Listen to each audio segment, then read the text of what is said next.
Hello. Dumbo by Calliope Glass, illustrated by Dominic Carolla and Ryan Feltman. Once upon a time, a ragged little circus rolled into a ragged little town. The circus folk unpacked their gear and got to work. Their cheerful racket echoed as the striped tents went up.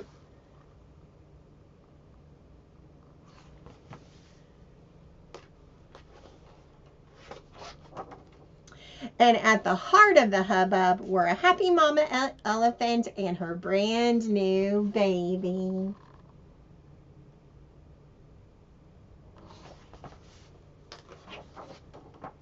But there was something unusual about this little one.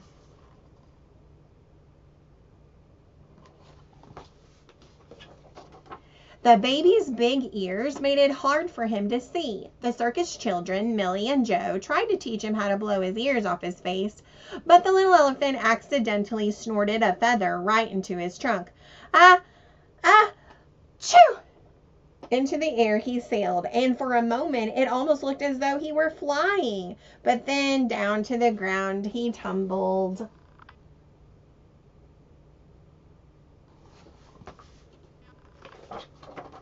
Soon the baby appeared in the circus for the very first time. Out he went with his giant ears hidden, but a feathered hat caught his eye, and chew! Everyone could see the little elephant's giant ears.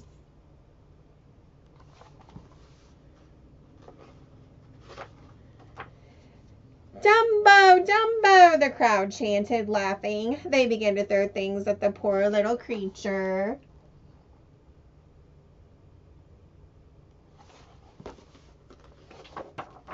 Dumbo's mama rushed in to save her baby, and in all the panic, the circus tent gave out.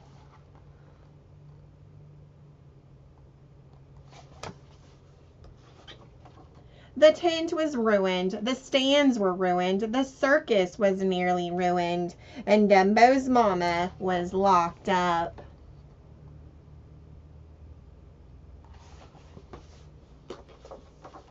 The next day, Dumbo's mama was taken away. Dumbo was alone.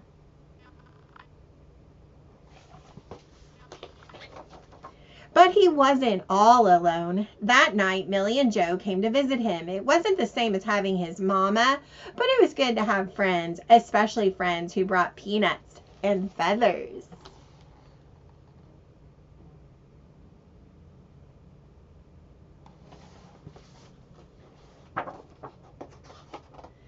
Achoo! Dumbo was flying, really and truly flying.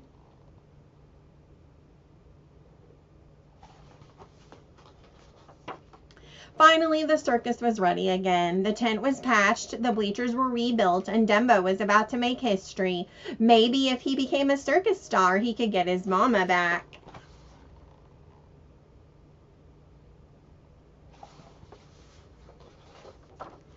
Clutching his feather, Dumbo soared through the tent, and just like that, he was a star.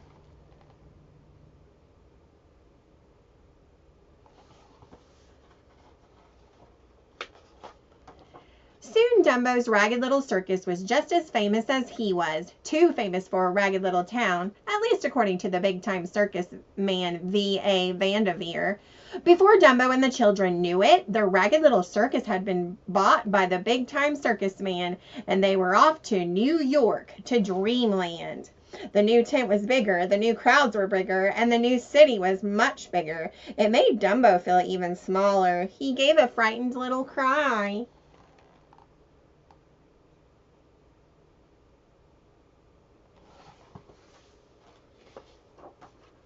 And out in the night, someone heard that cry, someone who recognized it, someone who cried back, "Mama!"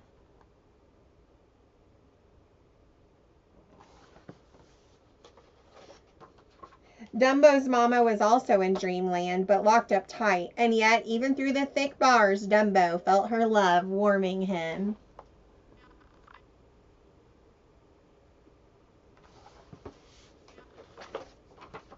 Vanderveer refused to let Dumbo's mama go. He thought Dumbo was better off without a mama, but Dumbo didn't agree, and neither did the circus folk. The very next night, they staged a breakout.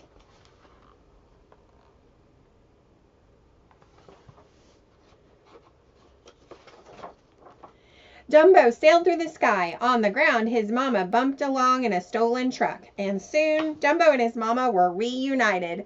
Dumbo's friends understood the circus was no place for elephants, or any wild animals for that matter. They helped Dumbo and his mama find a new home in the jungle.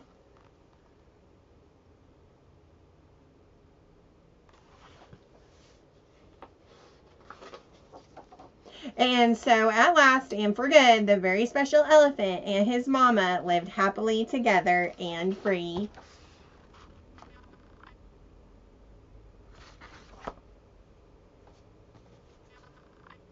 Goodbye.